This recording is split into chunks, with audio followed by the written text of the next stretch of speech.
Alors, bienvenue. Merci d'être ici aujourd'hui pour cette table ronde dans le cadre du concours philosophique, qui est ce grand concours annuel de dissertation en philosophie.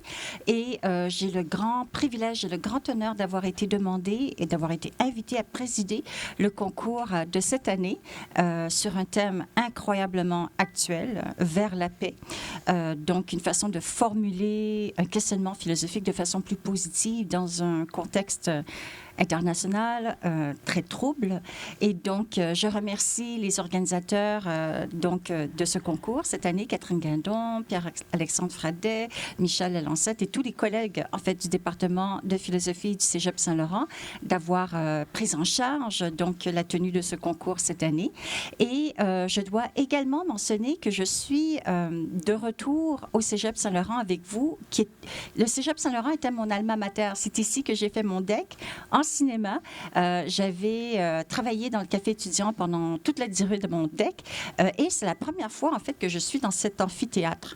Ou peut-être que non, peut-être que le festival en Cannes, c'est-à-dire le festival annuel des productions du département de cinéma, c'est ici, hein?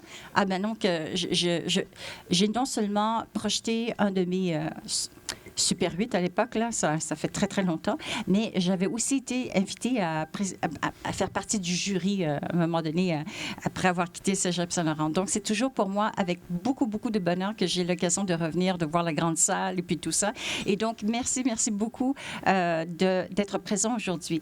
Et donc, nous avons deux conférenciers pour la table ronde. Je vais vous expliquer un peu le déroulement. Alors, il y aura deux présentations d'à peu près 15 à 20 minutes pour chacune des présentations.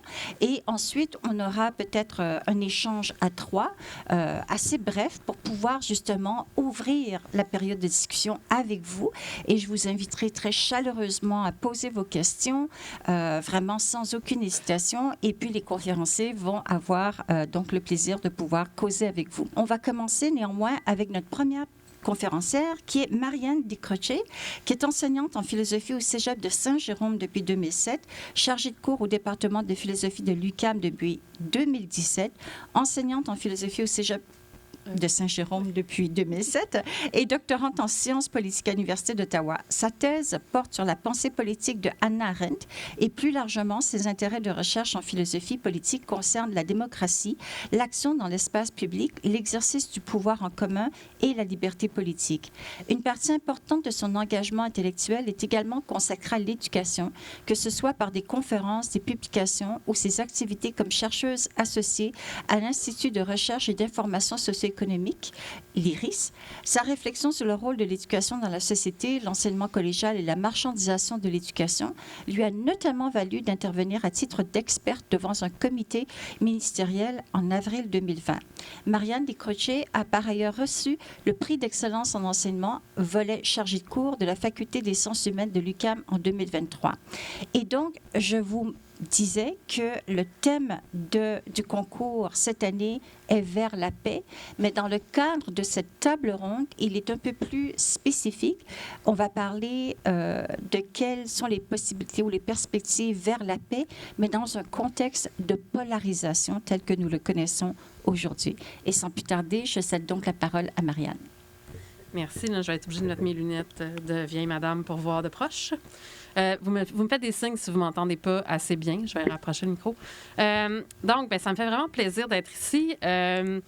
Puis surtout pour le concours philosophique qui est vraiment qui existe depuis longtemps et qui m'est très cher. Je suis contente qu'on ait cette occasion-là au collégial d'inciter des jeunes à écrire des textes de philo, à réfléchir en fait sur le monde dans lequel on vit. Puis j'étais très contente qu'on m'a invitée, justement, vu le contexte. La question est vraiment très belle. Puis évidemment, je suis désolée, je déparle, la spécification, en tout cas la précision sur la question ici, comment s'orienter vers la paix dans un contexte où le débat d'idées est souvent marqué par la polarisation sociale. Mais je pense que c'est un enjeu très pertinent, actuel. On le voit partout. Les gens ont des positions fortes, restent campés sur leur position. On a de la difficulté à parler entre nous. Donc, je suis très heureuse d'avoir eu l'occasion de réfléchir plus spécifiquement à ça. Évidemment, avant quand je me préparais pour venir ici, je me suis posé la question d'abord, question peut-être un peu niaiseuse d'après ma barre, mais qu'est-ce qu'on entend par la paix? Et donc, comme comme peut-être tout bon étudiant ou étudiante en philo au cégep quand vient le temps de répondre à une question, j'ai voulu mieux comprendre le concept qui était central à cette question-là. J'ai cherché quelques définitions dans le dictionnaire et là, il y a quand même un élément qui ressortait. Je vous en lis quelques-unes. Là. Rapport entre personnes qui ne sont pas en conflit, accord, concorde. Rapport calme entre citoyens, absence de troubles de violence, par exemple la paix sociale. Situation d'une nation, d'un État qui n'est pas en guerre, bon, évidemment. État d'une personne que rien ne trouble ou état de l'âme qui n'est troublé par aucun conflit, aucune inquiétude, apaisement. Et donc, ce qu'on voit, c'est que si on prend la paix en ce sens-là, ça voudrait dire que vivre dans une société où règne la paix, ce serait vivre dans une société où il n'y a pas de conflit, où il n'y a pas de trouble, il n'y a pas de violence, il n'y a rien qui nous inquiète, rien qui nous crée des désaccords profonds. Et donc, s'orienter vers la paix, ça voudrait dire de trouver des moyens pour éviter, voire même éliminer le conflit, les dissensions, les différends qui ont cours dans la société. Et j'ai envie de dire, un peu comme le défendre certains philosophes politiques, que c'est probablement impossible dans la mesure où vivre dans une société, c'est vivre à plusieurs et ça implique toujours des différences, des désaccords. On pourrait même dire, peut-être d'une certaine façon, toute l'histoire de la philosophie politique, ou presque, là, je fais une grande exagération, je m'en excuse, est comme une tentative constante pour justement éviter, éliminer, régler le conflit entre les individus ou les différentes des groupes au sein de la société. Je donne quelques exemples. Je ne ferai pas un cours d'histoire de la philosophie politique, mais peut-être que certains parmi vous avez parlé de Platon dans votre premier cours de philo. La conception de Platon d'une cité juste, c'est une cité qui est gouvernée par qui? Par les philosophes rois, ceux qui ont la connaissance du bien, du juste et qui sont capables de prendre des décisions en conséquence et de la réaliser dans la cité. Mais ça implique aussi que dans cette cité-là, chacun est à sa place en fonction, j'ai envie de dire, de ses aptitudes naturelles, de la vertu qu'il est en mesure de développer. Donc là, même si on n'a pas une compréhension là, fine de ça, ce qu'on peut voir, c'est que le rôle du philosophe roi, c'est vraiment de faire régner une certaine justice et par là, un ordre dans la cité où chacun est à sa place. Et donc, seuls les philosophes ont leur mot à dire quand vient le temps de faire des lois ou de prendre des décisions. Peut-être que dans votre cours de philo 2, vous avez entendu parler de Hobbes, philosophe pour qui, souvent on cite l'homme est un loup pour l'homme, qui considère que les individus, à l'état de nature, donc avant toute vie en société, quand il n'y a pas de règles, quand il n'y a personne pour faire régner la justice, sont centrés sur leurs intérêts, ont le droit de tout faire parce que comme il n'y a pas de loi, il n'y a pas de règles, chacun peut poser toutes les actions pour se préserver, pour rester en vie, pour atteindre ce qu'il a envie d'atteindre parce qu'il n'y a pas de limite vu qu'il n'y a pas de justice encore. Et donc, comme à la base, les humains seraient centrés sur la réalisation de leurs intérêts, seraient de nature, disons, égoïste, une société implique un ordre fort, donc déléguer tout le pouvoir à un souverain qui va être chargé de mettre en place les lois, d'exercer la justice. Et donc, chez Hobbes, le souverain, il détient tous les pouvoirs. Et une fois qu'on a légué nos pouvoirs, en fait, qu'on a remis notre pouvoir entre ses mains, on ne peut pas le contester. Et c'est la seule façon, parce qu'on serait si égoïste, de nous maintenir dans une société où il y a un ordre. Et donc, c'est le seul moyen qu'on aurait de vivre en paix. Puis j'ai envie de dire, un autre philosophe du contrat social, Locke, là aussi, on va déléguer nos pouvoirs à des représentants et on va fonctionner sous la règle de la majorité parce qu'il est impossible de s'entendre tout le monde, d'arriver à une unanimité. Et donc, on doit y aller par la majorité. Là, je fais des grands résumés à grands traits, mais ce que je veux montrer, c'est que l'histoire de la philosophie politique a un peu une conception où faire régner la paix implique un ordre fort, souvent. Et donc, on ne laisse pas une place au conflit, à l'expression de la différence, du moins très peu. Même chez Locke, où on a affaire à une organisation politique beaucoup moins, j'ai envie de dire, autoritaire que chez Hobbes, il y a deux motifs seulement pour lesquels on peut contester le pouvoir en place. C'est s'il y a une invasion étrangère ou si ceux qui exercent le pouvoir le font de manière illégitime. Mais donc, on n'est pas dans une démocratie où, par exemple, des manifestations, la prise de parole publique est encouragée une fois qu'on a confié la tâche à certains de gouverner, il faut leur obéir. Et donc, la philosophe, justement, sur laquelle je fais ma thèse, Hannah Arendt, une philosophe allemande du 20e siècle, qui est connue pour ses écrits notamment sur le totalitarisme. Elle est très critique de la tradition philosophique, justement sur le fait que, pour elle, c'est une tentative justement de maîtriser le domaine politique. Dans son ouvrage « Conditions de l'homme moderne », elle va dire « fuir la fragilité des affaires humaines », parce que pour elle, en fait, la vie politique, la vie en société, c'est quelque chose qui est insaisissable d'une certaine façon, qui est toujours fragile, qui ne peut pas être stabilisé, j'ai envie de dire, pour toujours. Parce que vivre à plusieurs, c'est aussi vivre à plusieurs humains capables d'agir dans cette société-là. Et l'action peut surgir à tout moment et venir changer des choses, venir ramener du nouveau, quelque chose qu'on n'avait pas prévu. Et donc, si on n'accepte pas cette fragilité-là, cette mouvance-là, cette dynamique-là de la vie en société, bon, bien, ça ne fonctionnera pas. Elle dit fuir la fragilité des affaires humaines pour se réfugier dans la solidité du calme et de l'ordre. C'est enfin une attitude qui paraît si recommandable que la majeure partie de la philosophie politique depuis Platon s'interpréterait aisément comme une série d'essais en vue de découvrir les fondements théoriques et les moyens pratiques d'une évasion définitive de la politique. La caractéristique de toutes ces évasions est le concept de gouvernement. Autrement dit, l'idée que les hommes ne peuvent vivre ensemble légitimement et politiquement que lorsque les uns sont chargés de commander et les autres contraints d'obéir. Donc, Arendt critique cette relation-là, gouvernant-gouverné. Pour elle, c'est tout à fait contraire à la liberté des humains. Pour elle, la liberté, c'est de pouvoir prendre part aux décisions qui nous concernent, de pouvoir décider politiquement ensemble la manière dont on va vivre dans la société, dont on va fonctionner dans cette société-là. Et si on confie le pouvoir uniquement à des gouvernants, qui sont souvent une minorité de gens qui vont gouverner une majorité, bien, la liberté va être le privilège de nos élus seulement, puisque c'est seulement eux qui vont pouvoir prendre des décisions, pouvoir décider des lois qu'il va y avoir dans la société, comment la société va être organisée, quels services publics vont être mis en place et comment. Et donc, c'est une société dans laquelle toutes les voix ne peuvent pas se prononcer, puisque la majorité devra obéir. Pour elle aussi, il y a quelque chose de contradictoire dans le fait de concevoir la vie politique un peu à la manière d'une œuvre, d'une fabrication. Par exemple, un artiste qui peint une toile ou qui fait une sculpture, bien, il y a une maîtrise complète du début à la fin de la réalisation de son processus. Il y a l'idée de ça. Son œuvre va façonner les matériaux, va la réaliser jusqu'à la fin, un plein contrôle. Il va dire la vie politique, ça ne peut pas être ça parce que c'est pas une seule personne qui crée la société, c'est la pluralité des humains qui vivent ensemble. Et parce qu'il y a plusieurs humains, bien, ça implique plusieurs actions, plusieurs points de vue. Et donc, on ne peut pas concevoir la vie politique, la société, comme quelque chose qu'on peut régler définitivement.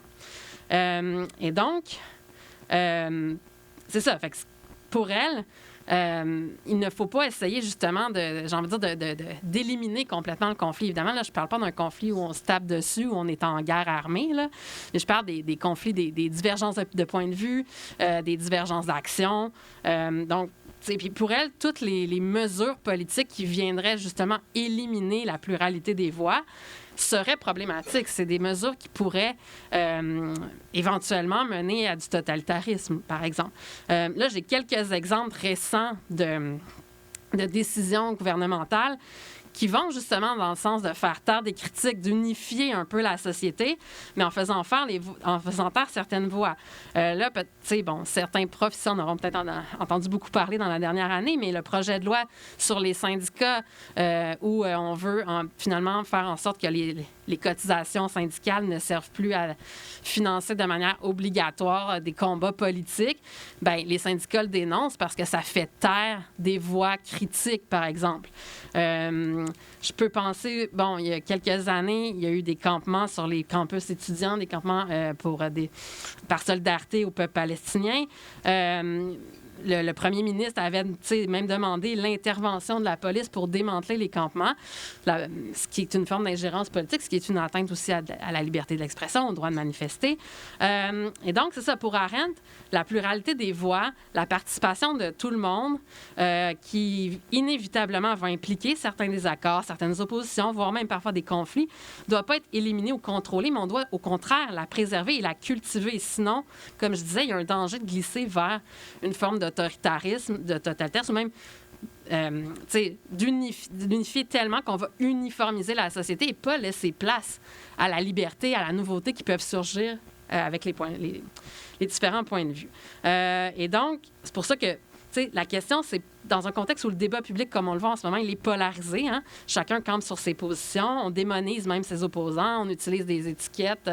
On se traite d'extrême droite, de woke de l'autre côté. Donc là, on n'est pas en train de discuter. Mais comment faire pour faire en sorte que dans une société où c'est polarisé, comment justement s'orienter vers la paix, mais plutôt que d'essayer de réguler le débat public, de lui mettre des limites ou de limiter les extrêmes, ou d'essayer de trouver un juste milieu où on pourrait tous se rassembler, mais qui élimine en même temps les différences, j'irai dans une direction opposée. Je vais m'appuyer sur la pensée d'Hannah Arendt et défendre l'idée que la paix passe par une acceptation, même une revalorisation du conflit, de la diversité des points de vue puis de la diversité des actions dans la société.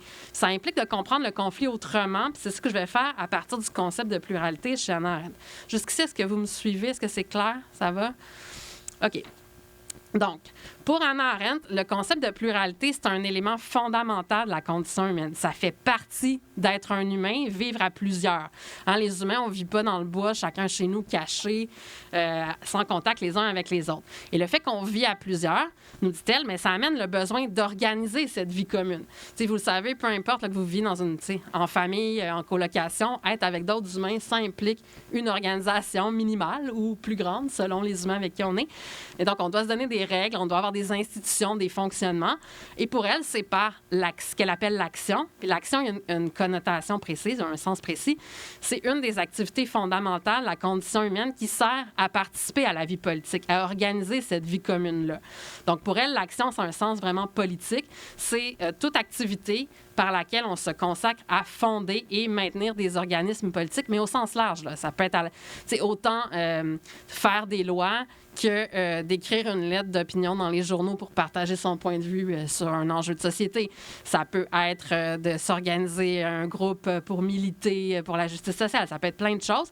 Et donc, dès qu'on agit, qu'on s'investit dans la vie collective, on est en train d'agir au sens où Arendt l'entend, donc de participer directement à la vie politique. Puis ça, c'est essentiel pour réaliser pleinement son humanité parce qu'on est des êtres politiques. On vit ensemble. Par défaut, on est des êtres politiques. Et c'est ça aussi qui nous permet d'exercer notre liberté. Comme je le disais tantôt, pour elle, confier le pouvoir à des représentants élus, bien, ça implique que ceux qui doivent obéir ne sont pas libres. Donc, pour elle, la liberté, c'est vraiment la possibilité de participer à la vie politique directement aux décisions qui nous concernent.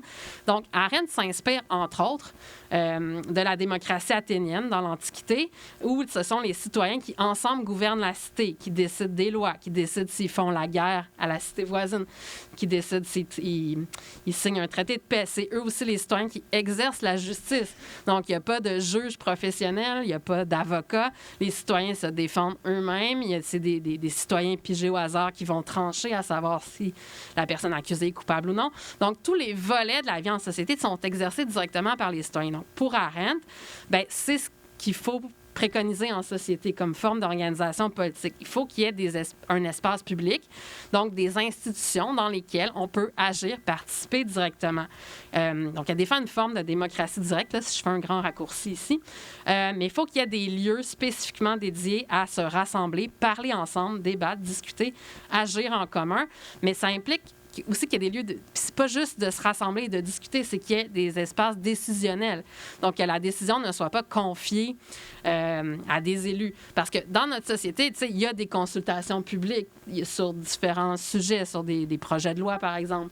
Il y a, tu sais, dans chaque ville, ici à Montréal, dans chaque arrondissement, il y a le conseil municipal où les citoyens peuvent aller poser des questions, peuvent aller, tu sais, partager un point de vue, mais une fois le point de vue exprimé, qui prend la décision? Ce sont les élus qui, parfois, prennent en compte la population, parfois la prennent pas. Donc, pour Arendt, c'est important qu'on puisse prendre part aux décisions.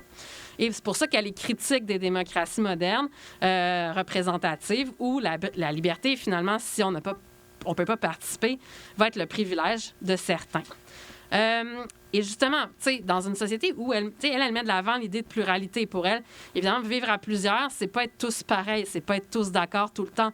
Mais le commun, il ne doit pas être imposé d'en haut, il doit émerger de la discussion qu'on a ensemble. Fait que, par exemple, si, je sais pas, on a une assemblée citoyenne pour parler de mesures, je sais, disons de transport collectif. Est-ce qu'on développe davantage le transport collectif? Bien, tout le monde ne sera pas d'accord. Évidemment, il y aura des gens qui vont défendre plus de place pour l'automobile, des gens qui vont dire non, non, il faut aller vers plus de transports en commun, plus de transports actifs, plus de pistes cyclables. Donc, tout le monde n'aura pas le même point de vue, n'aura pas les mêmes besoins non plus. Si je suis une femme avec des limitations physiques qui ne peut pas faire du vélo, bien, c'est sûr que la piste cyclable, elle ne répond pas à mes besoins à moi, mais elle peut répondre aux besoins de quelqu'un d'autre. Et c'est à travers le fait où tout le monde peut justement faire valoir sa perspective, qu'on est capable de dégager une position commune qui sera peut-être pas pour toujours, mais qui, à ce moment-là, sera la meilleure pour notre collectivité et qu'on peut réviser et revisiter. Donc, pour elle, c'est ça, la vie politique, c'est pas quelque chose, c'est pas un conflit qu'on règle une fois pour toutes. Ça peut être rediscuté constamment. À ce sujet-là, s'il y en a qui sont ici pour le concours puis qui veulent des références, vous pouvez aller voir aussi du côté de Cornelius Castoriadis, pour qui, justement, on doit s'auto-limiter. En fait, il y a l'auto-limitation de la société, c'est-à-dire se donner nos propres limites, nos propres règles, nos propres lois qui vont encadrer ce qu'on peut faire, ce qu'on ne peut pas faire, mais qu'on peut toujours revisiter. Ces lois-là, elles ne sont pas éternelles. Donc, ça émane du débat public, de la discussion collective. Et donc, c'est ça. La pluralité aussi chez Arendt, ce qui est intéressant, là, tu me diras si... 5 minutes, OK. C'est qu'elle la met... En fait, pour elle, la pluralité, le fait de vivre à plusieurs, bien, c'est aussi... ça met en relation à la fois l'égalité et la distinction. Dans le fond, on est égaux et on est à la fois différents. Ça veut dire la pluralité est la condition de l'action humaine parce que nous sommes tous pareils, c'est-à-dire humains, sans que jamais personne ne soit identique à aucun autre homme ayant vécu ou vivant ou encore à naître. Et pour elle, à partir de là, elle fait aussi une critique de l'égalité moderne. T'sais, elle se base sur le fait que dans l'Antiquité, dans la démocratie athénienne, c'est bon, évidemment, les gens étaient égaux, mais ils compétitionnaient les uns contre les autres dans la vie politique. Chacun tentait de briller, d'amener quelque chose de meilleur. Mais elle dit dans les sociétés modernes, l'égalité, conçue comme une égalité de droits individuels, va venir égaliser les individus, finalement les uniformiser. On s'attend à ce que tout le monde ait le même comportement. Elle va beaucoup dénoncer les sociétés de masse. Puis il y a un passage magnifique dans le texte « La crise de l'éducation ». On dit que justement, l'éducation ne doit pas nous égaliser au sens de nous rendre tous pareils. Donc, l'éducation ne devrait pas nous conformer à la société. L'éducation, elle doit préserver ce qu'il y a d'unique et de nouveau dans chaque jeune. Et le préparer à aller agir en tant que citoyen, d'amener cette nouveauté-là. Donc, pour elle, une éducation qui veut vous modeler à la société dans laquelle vous êtes, bien, elle faillit à la tâche. Elle vous prive de votre liberté d'agir d'une manière inattendue pour la suite des choses. Et donc, c'est ça. Donc, pour elle, il faut aussi éviter... Si on transpose ça au débat public, bien justement, il faut pas rechercher, j'ai envie de dire, toujours un juste milieu. Il faut laisser s'exprimer les différents points de vue, puis trouver à partir de ces désaccords-là des façons de fonctionner ensemble qui ne vont pas éliminer toute l'unicité de chacun. Et donc, c'est ça. Pour elle, valoriser cette pluralité politique-là, ça implique, comme je le disais tantôt, d'avoir des institutions dans lesquelles on peut participer directement à la vie politique et justement qui soient accessibles à tous et toutes. Si le débat est uniquement réservé à certains, bien, ça aussi, ça va être propice aux tensions. T'sais, dans une société comme la nôtre où, par exemple, ben, si moi, demain matin, je veux aller dans des émissions de grande écoute à la télé ou à la radio, bien, je ne suis pas assez célèbre pour qu'on m'invite. Peut-être, qui sait, mais on ne peut pas juste cogner à la porte de Radio-Canada et dire « j'aimerais parler de tel sujet ». Donc, on ne peut pas non plus aller au Parlement puis participer au débat avec les élus. Donc, si le débat public est réservé surtout à certains, bien, les voix vont s'exprimer ailleurs et souvent sans réelle discussion. Puis, tu sais, si vous fréquentez un peu les médias sociaux, bien, on le voit, tu sais. Puis, heureusement qu'il y a des lieux pour s'exprimer, mais ce que ça fait, c'est que c'est propice aux tensions aussi parce que c'est des lieux dans lesquels on peut exprimer notre point de vue, exprimer notre voix, mais sans que la discussion mène à quelque chose de plus que cette expression-là. Puis souvent, justement, parce qu'on n'a pas de lieu où on crée du commun, chacun va aller s'exprimer individuellement. Et là, bien, on veut avoir raison, on veut convaincre. On n'est pas en train d'écouter le point de vue de l'autre, d'essayer de prendre en compte une perspective qu'on connaît pas ou à laquelle on n'aurait pas pensé. Donc, ça implique la valorisation de la pluralité qui peut nous aider à aller vers la paix. C'est justement d'avoir une culture de la parole et de l'action politique. Puis Arendt, elle va dire que sais, dans un monde dans lequel on est, où chacun est renvoyé à sa vie individuelle. Nos élus s'occupent de la vie politique pour qu'on puisse vivre notre vie tranquille, individuelle, en paix, ce qui n'est pas une mauvaise chose, là, mais il manque cet espace commun où on se rassemble puis on prend en charge ensemble notre vie en société. Mais ça s'apprend. J'ai envie de vous donner un exemple. Là, je suis rendue vieille maintenant, mais moi, j'ai appris à militer quand j'étais à l'université. J'ai étudié à l'UQAM en philosophie et il y avait eu... Bon, peut-être que, tu sais, vous avez entendu parler de la grève en 2012, mais il y en a eu une autre avant, en 2005, contre les changements dans l'aide financière aux études, dans les prêts et bourses. Puis moi, j'avais jamais participé à des assemblées générales, peut-être avant ça. Ben, peut-être un peu, mais pas substantiellement. Puis là, on était 700, 800 dans une salle. Ça durait 4, 5, 6 heures.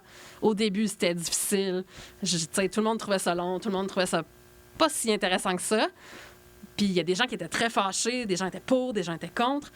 Mais au fil des semaines, quand on se réunissait, là, il y a des gens qui arrivaient et qui disaient « moi, j'étais contre la semaine passée. Mais là, j'ai entendu ce que vous disiez. J'ai vu ce qui se passe aux nouvelles. J'ai compris des affaires puis j'ai changé d'idée. Ou en tout cas, je suis un peu plus de votre bord. » Puis ça bougeait comme ça. Puis tranquillement, la discussion s'est construite. Mais quand Arendt parle de s'engager, d'agir dans la communauté puis de découvrir le bonheur de l'action politique, bien, c'est exactement ça. Et donc, ça implique aussi de valoriser une culture du commun, pas seulement une vie individuelle. On pourra en reparler dans la discussion. Et c'est ça. Et donc, aussi, c'est aussi de donner une valeur à des formes d'action politique que, tu sais, dans certaines... Des formes d'action politique, j'ai envie de dire, pas traditionnelles ou peut-être plus extraordinaire, donc on n'utilise pas tous les jours, mais les mouvements sociaux, la désobéissance civile, c'est toutes des choses qui, pour Arendt, sont fondamentales en démocratie parce que c'est le signe d'une démocratie vivante. Puis c'est des moyens, c'est des remparts, parce que pour elle, peu importe les institutions qu'on crée, aussi ouvertes soient-elles, mettons qu'on crée la meilleure démocratie directe où tout le monde peut participer, les institutions, elles ont tendance à se solidifier, à se rigidifier et tout à coup à essayer d'uniformiser, puis à évacuer un peu la pluralité, puis tirer un peu d'un côté. Donc, le danger de finalement s'éloigner de cet idéal de pluralité, bien, il est toujours là. Et donc, ça prend des formes d'action politique qui vont venir faire pression pour préserver la liberté, le pouvoir en commun et tout ça. Sinon, bien, on reste toujours... Il y a toujours le danger, tranquillement, de s'en aller vers des sociétés... totalitaire ou fasciste, même, comme on peut le voir là, ces temps-ci autour de nous. Je vais lancer une idée pour la discussion, parce que là, j'arrive à la fin. Mais ce dont je voulais parler pour conclure, puis on en parlera ensemble, mais c'est que aussi la paix en société ne peut pas se réaliser sans justice. Puis là, tu sais, je reprends vraiment le « No justice, no peace », là, des slogans de mouvements militants qu'on retrouve aussi dans les écrits d'Angela Davis. Mais c'est ça aussi, pour qu'il y ait une paix, il faut aussi qu'il y ait de la justice, puis qu'on marginalise pas, puis qu'on n'exclue pas, puis qu'on brime pas les droits ou qu'on ne traite pas de manière indigne certains membres de la société. Merci infiniment, Marianne. Merci beaucoup pour cette fabuleuse présentation. Alors, nous allons inviter Martin Hébert, qui est le deuxième conférencier de cette table ronde. Marianne, je vais t'inviter à te déplacer de ce côté-là. Je vais garder mon verre. Et pendant que Martin Hébert nous rejoint sur l'estrade, je vais vous décrire un peu sa bio, en fait, un parcours très riche et impressionnant, mais que je vais devoir résumer. Martin Hébert est professeur au département d'anthropologie de l'Université Laval. Il a débuté sa carrière en enseignant au sein du programme d'études de la paix et des conflits au Hayford College en Pennsylvanie. Son champ de spécialité porte sur le rôle des imaginaires dans les conflits sociaux et dans la définition du concept de paix. Il a publié notamment sur les utopies, sur la mise en récit de la souffrance sociale et sur les représentations du futur dans diverses mobilisations politiques et au sein de diverses institutions. Il est membre du groupe de recherche sur les imaginaires politiques en Amérique latine et du Centre interuniversitaire d'études et de recherche autochtones. Et donc, sans plus tarder, on vous souhaite la bienvenue et on vous cède la parole. Merci beaucoup. Tout d'abord, mes plus plates excuses d'être arrivé en retard. En fait, j'étais 1 heure d'avance, mais dans le mauvais cégep, là, donc le correctif a été appliqué.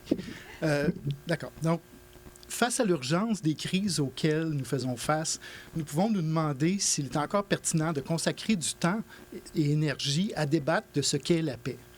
Dans le monde d'aujourd'hui, il semble évident que toutes les personnes de conscience et d'intégrité devraient être engagées activement à travailler pour la paix. Mais débattre de la paix, tenter de la définir, voilà une activité qui demande à être justifiée. Si nous prenons les choses en termes généraux, l'humanité réfléchit à la paix depuis très longtemps. Nous pourrions même dire que nous avons à notre disposition des définitions tout à fait fonctionnelles de ce qu'est ou pourrait être la paix. Bien entendu, les représentations de ce qui a été souvent nommé la bonne vie varient selon les groupes humains qui en parlent, mais nous pouvons faire un bon bout de chemin pour lier ces définitions entre elles en appliquant ne serait-ce qu'un seul principe, celui voulant que nous devrions traiter nos prochains comme nous voudrions que ces derniers nous traitent nous-mêmes. C'est la règle d'or qui agit comme fondement moral dans de multiples traditions. Certaines sociétés la limitent aux interactions entre humains, mais ce principe peut facilement être étendu à un monde multi-espèces, voire multi-actants, incluant par exemple des rivières, des montagnes, qui deviennent des sujets de droit. Des actants engagés dans des projets de vie communs est source de sens et de bien-être pour tous.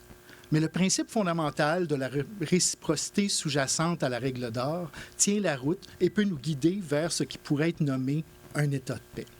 Il existe aussi, on s'en doute, des définitions de la paix qui sont plus élaborées. Elles examinent non seulement les rapports entre des agents à qui on impute une volonté propre, nos prochains, mais aussi des rapports souvent problématiques qui existent entre les personnes et des systèmes impersonnels. Pour désigner ces situations, vous aurez déjà sans doute entendu les expressions telles le racisme systémique ou encore la violence structurelle.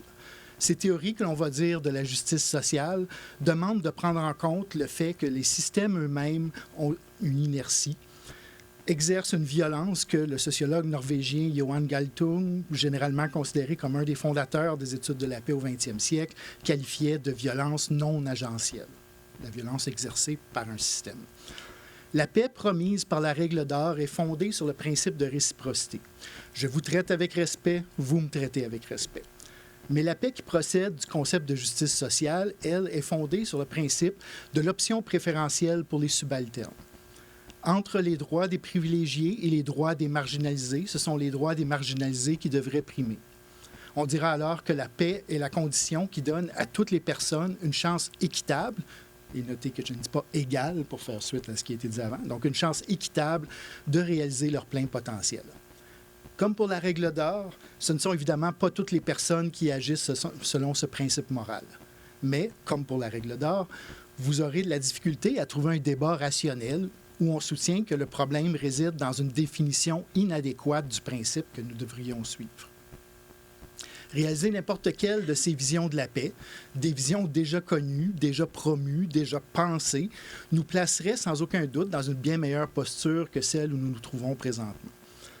Il est donc facile d'en conclure que le temps est à l'action plutôt qu'à la réflexion. Il y a des circonstances où l'action doit, en effet, primer sur la réflexion. Quand les bombes tombent, quand les massacres sont en cours, quand l'inhumanité de l'humain s'exprime sous nos yeux, la souffrance doit simplement cesser ici et maintenant. Qu'il s'agisse de faire cesser des agressions en cours ou prendre action pour au moins mitiger les effets d'injustice sociale flagrante, ces interventions n'ont pas, dans un premier temps, l'ambition d'aller jusqu'à la racine des problèmes. Ces actions sont avant tout tactiques. Voilà ce qu'est fondamentalement le chemin vers la paix lorsqu'il est envisagé à la lumière des violences les plus immédiates. Il est une avenue technique et tactique qui implique négociation, mobilisation, intervention, par exemple. Une avenue fondée sur l'idée que même les actions imparfaites sont mieux que de voir des corps et des vies détruites sous l'effet de l'agression, du conflit et de la négligence. Cependant, ce n'est généralement pas ce type de paix d'urgence dont il est question lorsque nous prenons le temps d'avoir des débats philosophiques sur le sujet. La philosophie tend plutôt à s'intéresser à la paix d'une manière qui veut imaginer des réponses durables au problème qui peut être appelé celui de l'inhumanité. Il s'agit alors de voir plus loin que la compassion face aux effets de l'injustice sociale et réfléchir publiquement aux conditions de la justice sociale, c'est-à-dire aux conditions du bien-vivre. Cette réflexion est importante, mais son caractère public l'est peut-être encore plus. Encore là, je pense qu'on rejoint des choses qui ont été dites dans la présentation d'avant. Pour résumer mon argument jusqu'ici, nous pourrions dire que les grands principes qui devraient régir notre définition de la paix sont déjà connus. J'en ai mentionné 2, la réciprocité dans nos rapports avec autrui, incluant nos rapports avec une diversité d'êtres et d'entités au-delà de l'humain. Et deuxièmement, l'option préférentielle pour une société équitable. Aucune société n'atteint ses idéaux. Et je ne serais pas en désaccord avec une personne qui affirmerait qu'aucune société n'atteindra jamais ses idéaux. Le chemin vers la paix n'est pas celui qui mènerait graduellement vers une telle utopie de la société parfaite. L'idée selon laquelle une société en paix serait une sorte de paradis parfait a été d'ailleurs généralement néfaste dans l'histoire. Plus souvent qu'autrement, ce mythe a été une raison soit pour l'inaction face à des situations inacceptables, soit pour justifier des violences supposément justes. Ainsi, les principes de réciprocité et d'équité, et notez encore une fois que je ne parle jamais d'égalité, mais bien d'équité, ne sont pas des principes à réaliser parfaitement dans le monde. Ils sont plutôt des principes qui devraient nous guider dans un monde imparfait.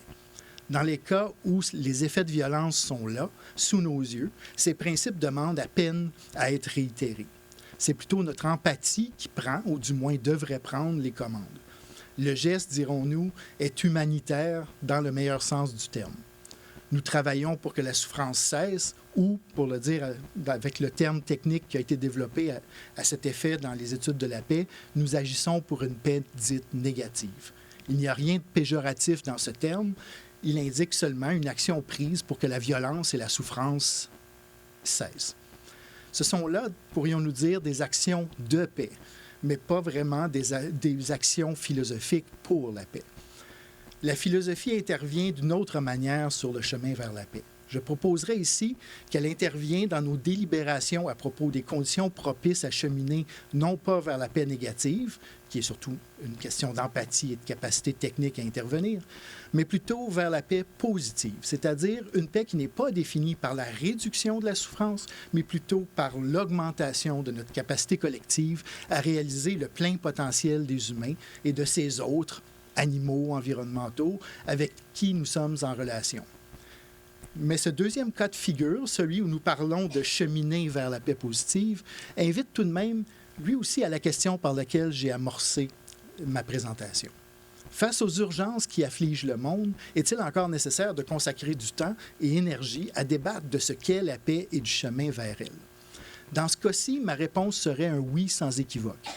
Je maintiens que dans n'importe quel débat raisonnable sur la définition des principes nous guidant vers la paix, les 2 principes de réciprocité et d'équité ressortiraient comme des lignes de force probablement de cette discussion. Ils ne seraient probablement pas les seuls principes évoqués, mais ils constitueraient néanmoins des axes importants du consensus. En un mot, lorsqu'il est question du chemin vers la paix, les délibérations philosophiques ne participent pas tant à découvrir certains principes fondamentaux qu'à les redécouvrir et, insistons sur ce fait, à les réaffirmer publiquement. Dans la philosophie occidentale, un des penseurs importants de la paix est Emmanuel Kant, notamment parce qu'il a posé des jalons majeurs sur cette question dans son ouvrage, justement, « Vers la paix perpétuelle », qui est probablement pas sans lien avec le titre de la journée d'aujourd'hui, publié en 1795. Comme le rappelle Jürgen Habermas, dans la lecture qu'il fait de ce livre, la question fondamentale qui occupe Kant dans sa réflexion sur la paix est de savoir par quels moyens il serait possible de sortir de ce qu'il appelait le second état de nature, c'est-à-dire celui qui existe entre des États souverains. Comment pourrait-on amener ces États à cohabiter pacifiquement alors que tout semble les pousser vers la loi du plus fort? C'est alors que Kant introduit la figure du philosophe. Non pas pour régner tel un despote éclairé en philosophe roi, comme l'avait imaginé Platon pour Denis de Syracuse, même pas pour découvrir quelques théories révolutionnaires qui nous feraient voir la lumière et soudainement désirer la paix. Kant lui-même, dans ses propres efforts, en était sensiblement revenu au principe que j'ai déjà évoqué ici. Traite ton prochain comme une fin en lui-même et jamais comme un moyen. Agis comme si chacune de tes actions devenait instantanément la loi du pays. Non. Malgré toutes les critiques faciles que nous puissions faire à un philosophe du 18e siècle, Kant a cette contribution visionnaire. La contribution du philosophe n'est pas de trouver de nouveaux principes de paix, mais bien de les répéter dans l'espace public. En les exprimant de manière posée, raisonnable, créative, les philosophes gardent ces principes bien en vue, nous rappelle ce que nous devrions attendre de nous-mêmes, des autres et surtout des puissants de ce monde. Habermas, encore là, suivant Kant, voit ainsi la philosophie comme une forme de critique publique capable de jeter l'odieux sur ce que Kant appelait des projets ténébreux, incompatibles avec des maximes publiquement indéfendables. Défendables, pardon. Dit d'une autre manière, l'histoire a démontré encore et encore qu'il est facile pour une société de se laisser infecter par ce que l'historien culturel Johan Huizinga nommait des maladies culturelles, comme cela se déroulait sous ses yeux dans l'Europe des années 1930. Ainsi, et malgré que nous ayons déjà à notre disposition des principes vers la paix, il s'avère que la tentation d'y déroger est forte pour certains.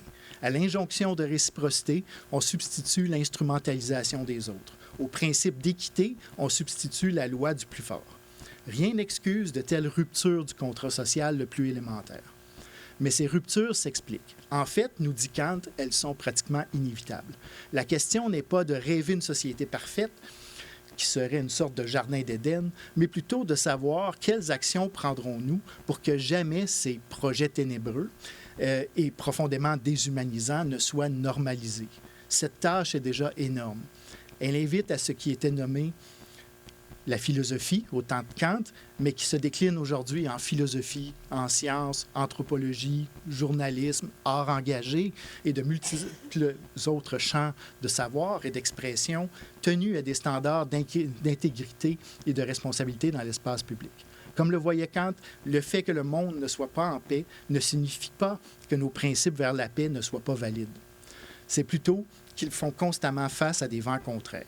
C'est la fonction de la philosophie, entendue au sens large, de penser sur la place publique, d'écrire, de parler, de s'exprimer à travers l'art pour nous rappeler dans quelle direction notre boussole devrait pointer, en nous rappelant cet idéal de paix positive auquel notre humanité nous demande d'aspirer. Merci. Merci beaucoup, Martin Hébert, pour cette intervention absolument pertinente et percutante. Pendant que vous êtes en train de préparer vos questions à nos conférenciers, je vais donc poser une question à chacune des conférenciers, ne serait-ce que pour débuter la conversation. Mais ensuite, on va se tourner vers vous et on vous invite très, très chaleureusement à poser vos questions ou à exprimer vos commentaires, vos remarques. Il n'y a vraiment aucune question ni aucun commentaire qui ne soit superflu, inutile ou ridicule. Absolument pas. Je pense que si vous avez bien compris les interventions de nos conférenciers, c'est un espace commun où chacun et chacune est véritablement invité à prendre parole. Et donc, pour commencer, peut-être avec Marianne. Alors, merci infiniment pour ta présentation extrêmement limpide, très pédagogique de la pensée immense de Hannah Arendt. Je vais te poser une question critique, simplement pour te permettre aussi de préciser la pensée de Arendt. Alors, on aura compris qu'avec Arendt, il y a véritablement une critique radicale de la société de masse, étant donné tous les problèmes d'uniformisation, les problèmes d'érosion de la démocratie directe qui sont, les conséquences directes de ces sociétés de masse et qui vont évidemment à l'encontre de sa conception de l'agir politique. Mais le problème étant le suivant, que nous vivons dans des sociétés de masse qui sont organisées au 21e siècle de façon de plus en plus complexe, de plus en plus inextricable et de plus en plus, massive. Et comment on pourrait essayer d'appliquer les réflexions de Hannah Arendt dans notre contexte contemporain? Alors, par exemple, si Hannah Arendt propose de revenir à des modèles de démocratie directe pour favoriser justement l'implication de tous les citoyens au sein de leur communauté, est-ce à dire que, par exemple, des grandes entités suprarégionales, par exemple comme l'Union européenne qui n'existait pas encore à l'époque de Hannah Arendt, est-ce à dire que les grandes organisations internationales qui étaient censées au lendemain de la Deuxième Guerre mondiale, mais avec tous ces ratés et peut-être aussi avec certains succès, étaient censés, nourrir la coopération internationale telle que l'Organisation des Nations Unies, qui sont en ce moment véritablement en péril, notamment depuis l'élection de la présidence de Trump aux États-Unis, qui coupe ses fonds, qui croit de moins en moins à la coopération internationale, etc. Est-ce que c'est une chose d'une certaine façon... Comment pourrait-on se positionner par rapport à cela? Est-ce qu'il faut plutôt favoriser un repli, voire même des sécessions vers des souverainetés de plus en plus localisées? Comment on pense tout ça? Grosse question. Ouais. Bon, j'ai envie de dire, ce qu'il y a d'agaçant avec Arendt, c'est qu'elle ne répond pas vraiment à ça, parce qu'Arendt, elle ne nous propose pas un modèle politique systématique. Donc, elle ne nous dit pas, comme le font Hobbes ou Rousseau ou Locke, voici comment organiser le pouvoir politique. Elle va s'inspirer, comme je le disais, de modèles historiques, dont la démocratie athénienne. Elle va chercher des principes, des idées sur lesquelles s'orienter. Puis pour elle, l'idée de participation directe, elle est là. L'idée d'égalité entre les citoyens, mais aussi de distinction possible. Elle va parler d'un autre modèle qui l'inspire, mais dont elle parle très peu dans son essai sur la Révolution, c'est les systèmes de conseils, inspirés des conseils, par exemple, après la Révolution hongroise, où les gens s'impliquent directement. Puis elle va s'intéresser à un système des conseils un peu par palier. Donc là, on pourrait imaginer, mais elle dit pas « faites ceci », mais elle nous dit « ça, c'est intéressant ». Donc, il y a des lieux dans lesquels on peut aller participer directement. Puis là, évidemment, on vit dans des grandes sociétés, donc c'est difficile. Puis c'est pour ça que je pense qu'elle avait un intérêt pour le système des conseils. C'est que dans, je sais pas, mettons, si on prend la ville de Montréal, chaque arrondissement a son conseil où on pourrait aller participer aux décisions. Et là, on envoie quelqu'un qui va porter nos décisions à un palier supérieur. Puis là, on pourrait imaginer une structure, une pyramide de conseils. Bon, ça pose toujours le problème de la représentation à d'autres échelles. Donc, une fois qu'on envoie quelqu'un, qu'est-ce qu'il peut faire? Est-ce qu'il doit s'en tenir au mandat qu'on lui a donné?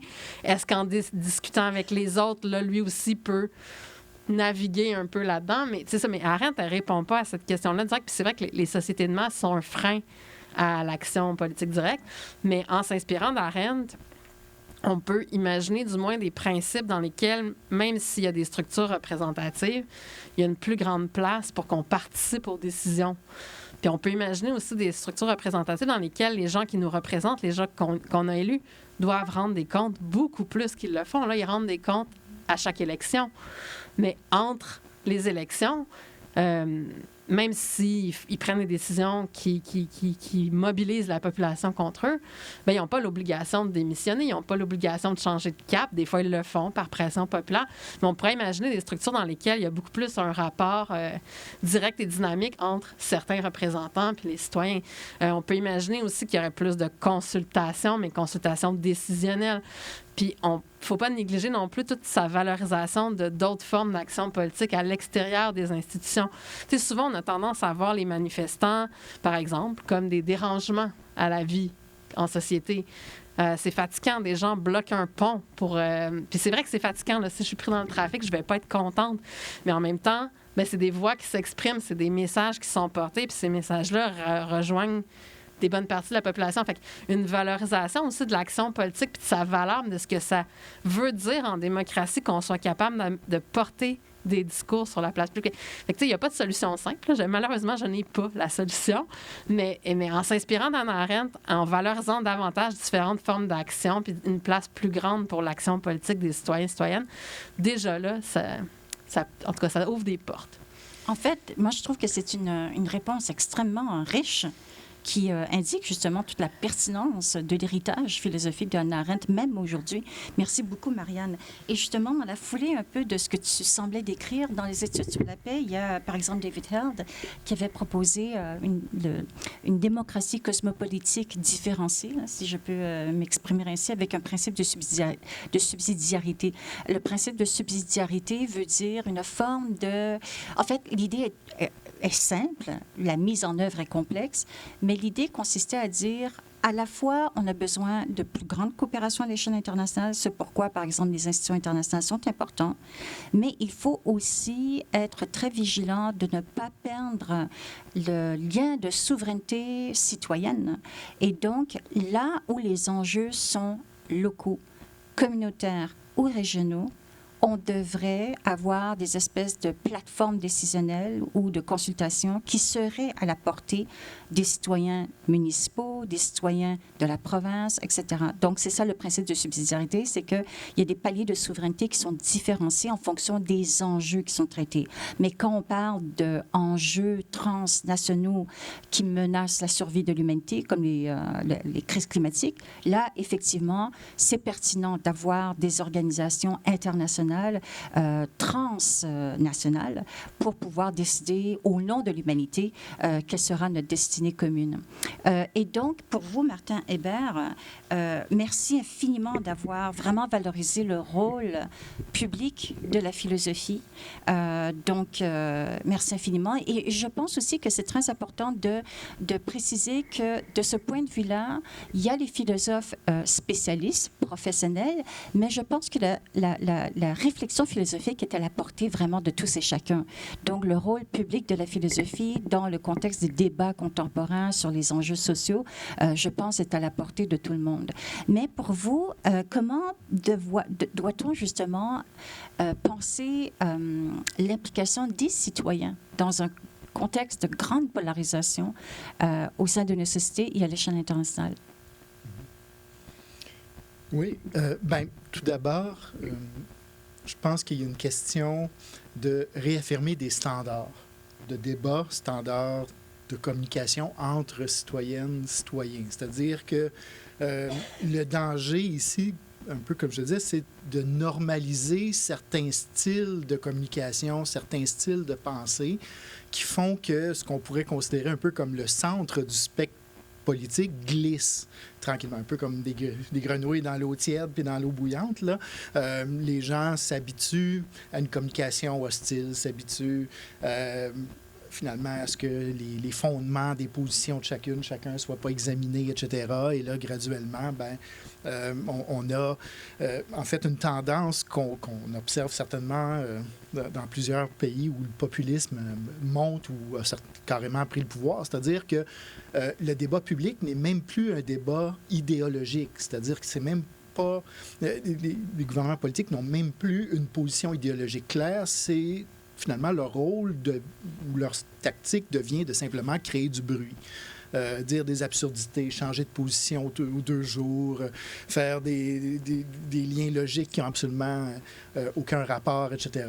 Et graduellement, ça occupe l'espace, ça mange le temps d'antenne, ça mange l'attention des gens et on oublie ce qu'est une discussion posée. Donc, je pense qu'ici, justement, que ça parte du niveau des conseils, que ça parte du niveau local ou de chaque intervention que les gens font dans les médias, si on se donne ce sentiment de responsabilité de ramener certains standards dans le discours public, au moins ça donne un point de contraste. On n'est pas juste en train d'essayer de parler plus fort les uns que les autres. Là. Merci beaucoup. Merci beaucoup. Et maintenant, c'est à votre tour. Vraiment, si vous avez une question, un commentaire, on serait vraiment enchantés de vous entendre. Il y a toutes sortes de questions qu'on peut se poser ou qu'on pourrait vous poser, d'ailleurs. Si vous avez des questions à leur poser, ce serait peut-être aussi une façon d'initier la conversation. Mais par exemple, est-ce que les réseaux sociaux, je ne sais pas jusqu'à quel point vous participez dans les débats qui ont lieu sur les réseaux sociaux. Alors, c'est intéressant ce que Marianne disait, c'est que d'une certaine façon, on a soif d'espace public, de discussion, mais il n'y a pas de projet commun nécessairement dans la soi-disant discussion sur les réseaux sociaux, mais en même temps, est-ce que les réseaux sociaux, s'ils sont tellement investis par les gens, est-ce que ça dénote quand même un problème, c'est-à-dire que leur voix ne semble pas entendue? Oui? Allez-y. Moi, je pense que sur les réseaux sociaux, le problème, c'est les chambres d'écho. Donc, on est tous tellement enfermés dans ce qu'on voit à notre moment et c'est sûr qu'on a l'impression qu'on n'est pas écouté parce que tu as l'impression que tout le monde autour de toi a la même opinion, mais tu vas sur le ciel de quelqu'un d'autre et tu vois que c'est extrêmement pas la même affaire. Et donc, je pense que le problème avec les réseaux sociaux, qu'on n'arrive pas à se mobiliser et à arriver à un consensus commun, parce que les différents partis qui ont différentes opinions, mais jamais vont rentrer en contact.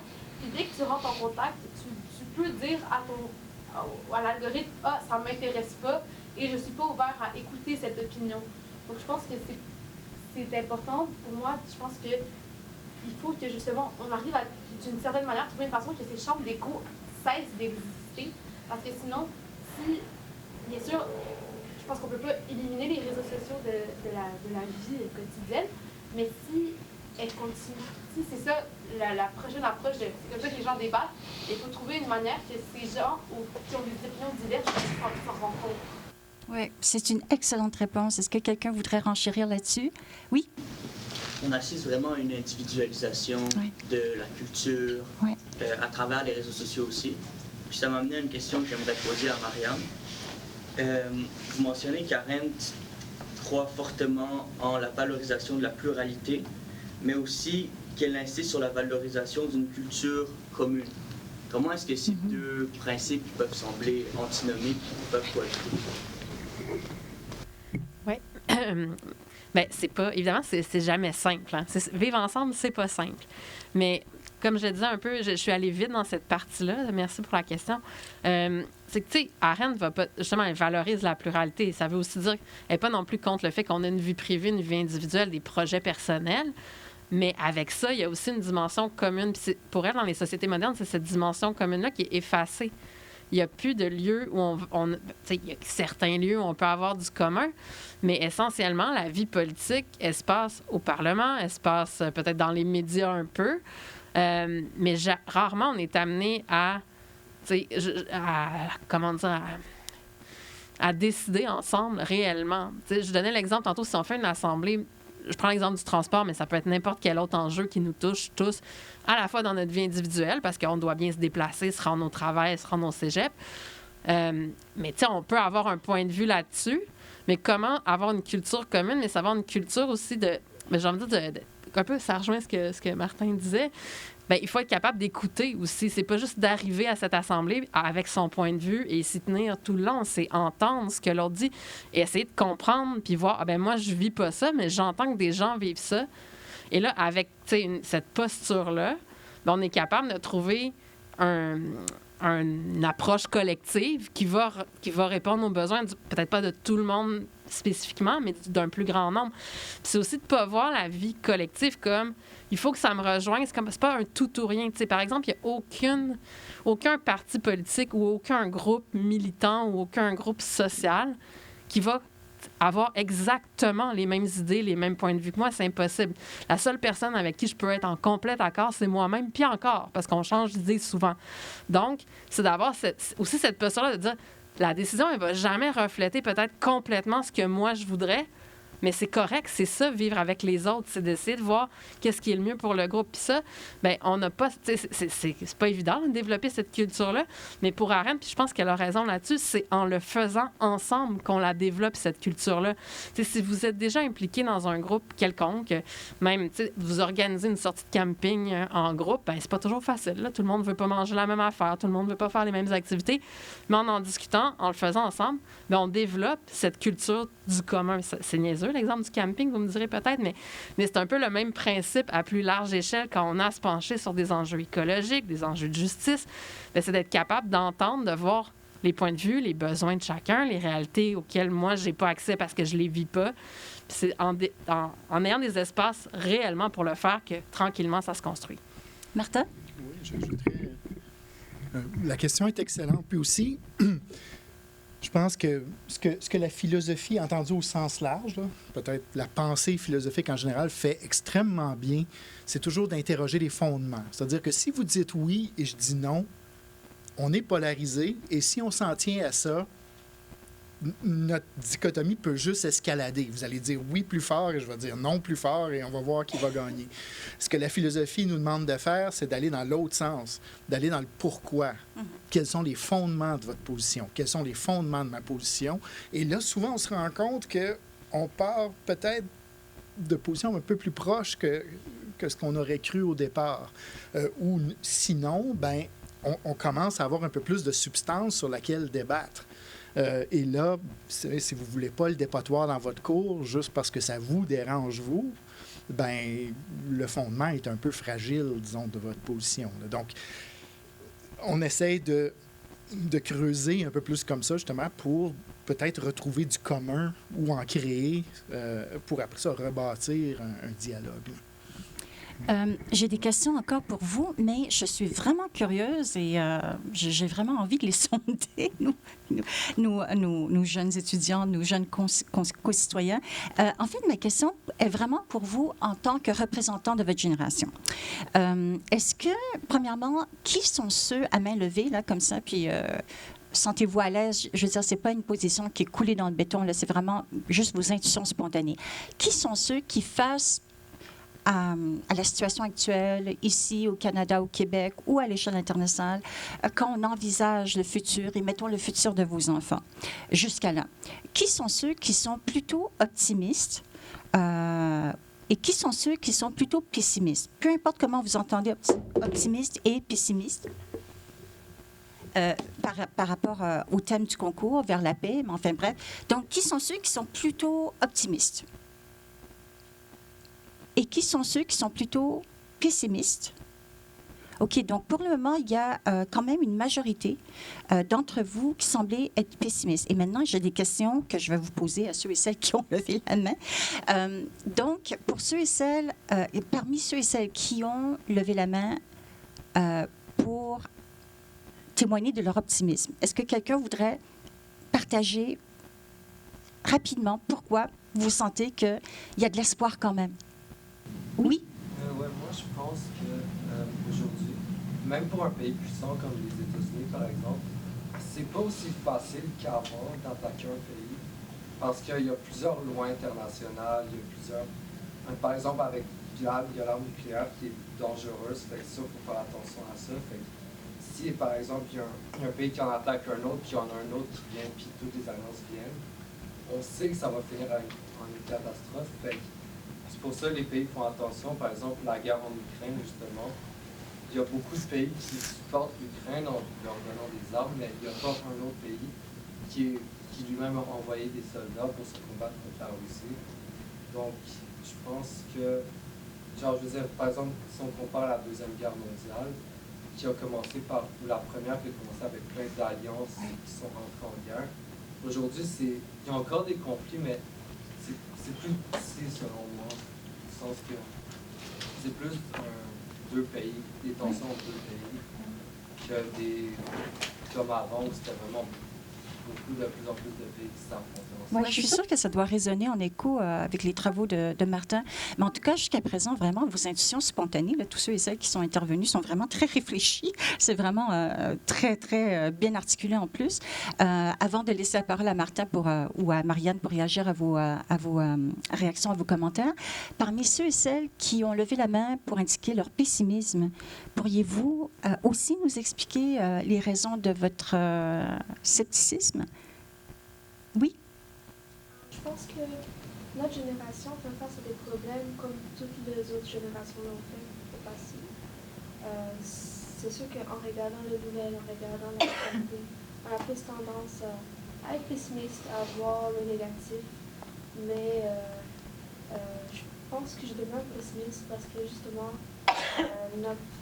toute cette polarisation et les bases dans lesquelles notre société s'est bâtie sont de plus en plus questionnées. Les personnes, en même temps que les réseaux sociaux, puis il y a plein d'outils pour avoir ce dialogue ensemble, peut-être même plus que dans le passé. C'est pas sûr que ce dialogue se passe, c'est pas sûr que les gens s'écoutent. Je pense qu'il y a de plus en plus une tendance vers plus l'individualisme, puis une non-flexibilité, je ne sais pas comment dire, de l'opinion. Les gens sont pas prêts à réfléchir, puis changer d'opinion, puis changer d'avis. Ils veulent plutôt appartenir à un groupe qui a une opinion fixe, qui écoute peut-être pas les autres. Fait que je pense que dans le monde, on a beaucoup de crises en ce moment, la crise environnementale, des crises, des conflits entre des pays que des fois on n'entend même pas dans les nouvelles. Il y a beaucoup de crises qu'on doit trouver des solutions. Puis justement, ce sont des crises complexes. Ce sont des choses qu'il doit y avoir une grande ouverture d'esprit, une grande ouverture au dialogue.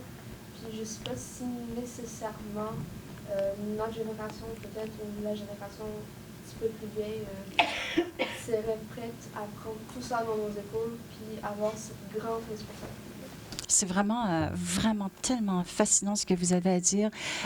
Mais en tout cas, je pense qu'à titre de représentant des générations qui vous précèdent, nous sommes sincèrement désolés de vous léguer un monde très, très, très difficile. Je pense pas que nous portons tous individuellement la responsabilité de ça, mais vous parliez d'une violence structurelle non agentielle. Vraiment, sincèrement désolée que vous soyez témoin de tout ce chaos. Mais en même temps, est-ce que vous reconnaissez votre génération? Est-ce que vous vivez cette polarisation au sein même de votre génération entre vous? Parce que n'oubliez pas aussi que vous êtes la prochaine génération au pouvoir. Vous avez la vie devant vous. Peut-être qu'une des leçons malheureuses de ces temps difficiles, c'est peut-être aussi de donner à votre génération de nouveaux élans inspirés justement par des réflexions plus fondamentales au sujet du bien vivre ensemble. Juste par curiosité, est-ce que vous avez l'impression que la polarisation existe entre vous? Moi, personnellement. Oui, vous et tout le monde? Je pense que oui, cette polarité, elle existe. Je pense que, en tant que génération plus jeune, en ce moment, on doit vraiment faire des réflexions, pousser au dialogue. C'est ça qu'on doit faire. On doit assumer aussi la responsabilité. Pas se traiter comme une victime, comme oh non, le monde il va mal. Oui. Non, il faut quand même assumer la responsabilité. Mais je ne sais pas si la grande majorité des personnes, et ça je ne dis pas les jeunes, les personnes en général, se sont prêts à faire cette réflexion parce qu'on a toujours tendance, pas toujours, c'est une grande généralité, mais j'ai l'impression que l'être humain a la tendance de se distraire. Quand il y a quelque chose de difficile, quand il y a des responsabilités à prendre, ben, on se tourne vers la télé, les réseaux sociaux, toute forme de débats qui ne sont pas nécessairement ceux qui sont le plus cruciaux au moment, ceux qui sont le plus importants. Fait que c'est pour ça que je vois un petit peu. C'est vraiment intéressant parce que c'est moins une question générationnelle qu'une réflexion sur la nature humaine. En contexte de... Vous aviez la main levée? Mais c'était un peu pour rajouter, moi je pense que la polarisation, je reviens à mon point que j'ai fait tantôt, mais elle est aidée. Je pense qu'elle a toujours été présente dans le monde et chez l'humain, mais elle est aidée par le fait que tu regardes une vidéo, puis là, tu écoutes une personne parler, puis tu peux tomber dans un rabbit hole de la même vidéo c'est une autre personne, mais elle dit la même chose, étouffe pas ton cerveau. Et les gens viennent à l'école, ils sont des zombies, n'écoutent pas nécessairement ce qui se passe en classe non plus. Et je pense que c'est un des grands problèmes de notre génération, c'est cet accès à l'information, mais qui est comme un faux accès. J'ai l'impression on a un accès à l'information, mais malheureusement, et on penserait que c'est comme illimité parce que l'Internet, c'est ça la vision de l'Internet, c'est que tu as accès à tellement d'informations là-dessus, mais c'est tellement faux parce que les gens, en fait, vont juste rechercher ce qu'ils pensent et vont chercher à trouver des gens qui pensent comme eux. Et au lieu de s'instruire de manière plus ouverte et de savoir ce qui se passe dans le monde et d'être conscient, ben, justement, ils ferment un peu leur cerveau. Puis aussi, c'est comme facile aussi de ne pas être présent. Et cette présence-là, elle est manquée dans la société de OK, qu'est-ce que je fais en fait? Qu'est-ce que mon action elle fait? Ça porte à quoi? Là, j'écoute la télé, mais il n'y a pas rien de concret qui se passe. Tu sais, même qu'est-ce qu'on écoute, ben, c'est du remarché. Donc, je trouve que ce manque d'engagement, de diversité dans ce qu'on regarde, puis d'engagement, puis tout le monde est rendu juste un couch potato, si je me permets l'expression-là. Je trouve que c'est ça aussi qui fait que la polarisation est juste plus marquée, j'ai l'impression, et qu'il y a plus de place à ce qu'elle se développe de manière significative. Oui, là-bas? Ben moi, je suis pas d'accord. Je pense que pour moi, l'humain, fondamentalement, on cherche on veut un monde meilleur, même s'il n'est pas accessible, parce que l'utopie n'est pas accessible. On cherche toujours un monde meilleur, puis c'est un peu ce qui rend un peu intéressant, parce que si on se rendait compte que le monde meilleur n'était pas accessible, ben, ça serait plate. Justement, on serait vraiment dans l'utopie. Mais je pense que c'est ça, on cherche toujours ça, même si c'est inconscient, et plus on a l'impression que ça va mal, plus on a tendance à se révolter et à vouloir. Tu sais, les grandes révolutions dans l'histoire auxquelles on pense, ça a tout le temps été quand les choses allaient vraiment, vraiment mal. Et je pense que plus les choses vont mal, plus on a tendance à vouloir chercher ce monde meilleur-là et c'est ça, à se lever. Oui, aujourd'hui, on est tous accros à nos téléphones, on aime tous ça. Peut-être qu'on passe plus de temps sur nos équipements qu'on devrait. Je pense que c'est ça, il y a manière de s'instruire et de prendre toute l'information auquel on a accès, puis justement en allant à l'école comme ça, puis en développant un esprit critique, il y a manière de transformer tout ce nuage d'informations-là en quelque chose de plus utile pour justement pousser à ce monde meilleur-là. Et c'est ça, poser des actions plus concrètes et plus connectées avec les choses qui doivent être faites. Donc, moi, je suis plus point de vue optimiste. Mais... Une intervention là aussi? Le problème, c'est que la vision du monde meilleur qu'on a en ce moment, c'est un monde occidental. On est en train d'ignorer les autres parties du monde où eux aussi, ils sont même pas capables de s'exprimer, ils sont même pas capables non plus de pouvoir se révolter. À chaque fois, ils se révoltent, ils sont soit opprimés, soit ils sont punis de manière stupide. Par exemple, en Iran, les gens ne sont même plus capables de communiquer avec le monde extérieur. Alors qu'on est en train de discuter ici, mais on nous dit souvent le privilège qu'on a ici de pouvoir parler, de s'exprimer et de pouvoir critiquer le gouvernement qu'on a en ce moment. Et je trouve ça vraiment malheureux qu'on oublie souvent ces personnes qui sont même pas capables de s'exprimer. Parce que si on pouvait avoir ce monde meilleur, ben mes parents ne seraient jamais venus ici. Ils ne seraient jamais venus dans ce pays pour montrer une autre vision de la vie. Parce qu'eux aussi, ils ont dû fuir, mais ils ne pouvaient pas s'exprimer. Et c'est ça que je trouve vraiment dommage et triste, qu'on oublie les gens qui ne peuvent pas parler. Absolument. Ah non, c'est tellement important ce que vous dites. Moi aussi, étant une fille de réfugiés politiques, je vois un peu... on n'a pas les mêmes expériences, mais je vois où est-ce que vous voulez en venir. Et ça nous rappelle que nous avons peut-être aussi, en tant que privilégiés, des obligations de solidarité à l'échelle internationale. Le mot de la fin, merci infiniment pour cette conversation tellement fascinante avec vous. Le mot de la fin, parce qu'on sait que vous avez des cours et peut-être dans des pavillons très lointains. Mot de la fin de Marianne et de Martin. Oui, là, il y aurait plein de choses à dire parce que ce que vous avez dit est vraiment intéressant, mais je vais rebondir sur deux interventions. La dernière intervention, c'est fondamental ce que tu as dit, puis c'est une idée que j'ai pas eu le temps de développer, mais la question de la justice, pas juste au sein de notre société, mais comme tu dis, à l'échelle internationale, c'est extrêmement important.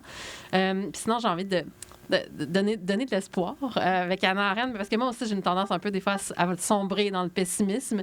Mais là, dans ce temps-là, je relis Arendt.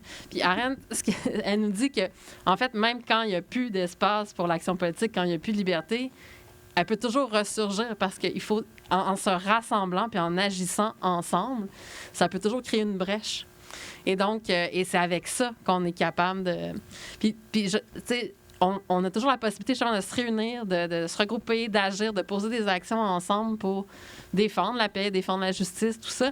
Puis, pour conclure par un exemple, j'écoutais, quand les violences ont éclaté à Minneapolis il n'y a pas longtemps, j'écoutais le podcast d'une avocate qui vit là-bas puis qui expliquait comment les citoyens s'organisaient pour résister à ICE entre voisins, comment ils mettaient en place des réseaux, des outils, des actions, justement, pour protéger leurs voisins. Puis c'est justement en développant des solidarités comme ça, dans le quotidien. Elle disait simplement connaître ses voisins va être très utile en temps de résistance. Et donc, c'est ça, c'est de créer des réseaux de solidarité, du commun, tranquillement, à petite échelle. Puis ça peut être, ça peut prendre une ampleur politique qu'on ne soupçonne pas à la base. Et il y a 2 villes qui ont été candidates, qui sont mises en candidature pour le prix Nobel de la paix.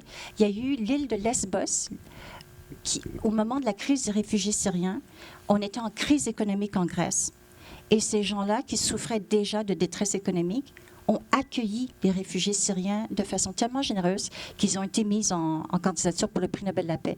Et là, la ville de Minneapolis, pour la 2e fois dans l'histoire des prix Nobel, vient d'être mise en nomination pour le prix Nobel de la paix. Martin?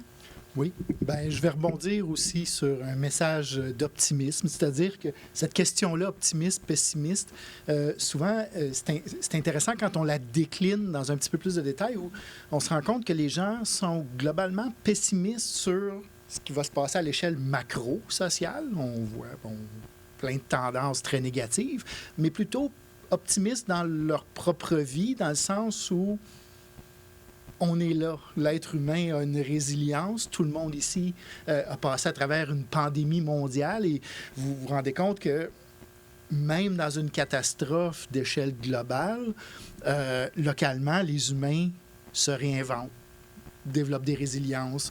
Il y a une grande différence entre penser à ces choses-là dans l'abstrait et d'être dedans et de le vivre. Et c'est ce qu'on voit partout sur la planète.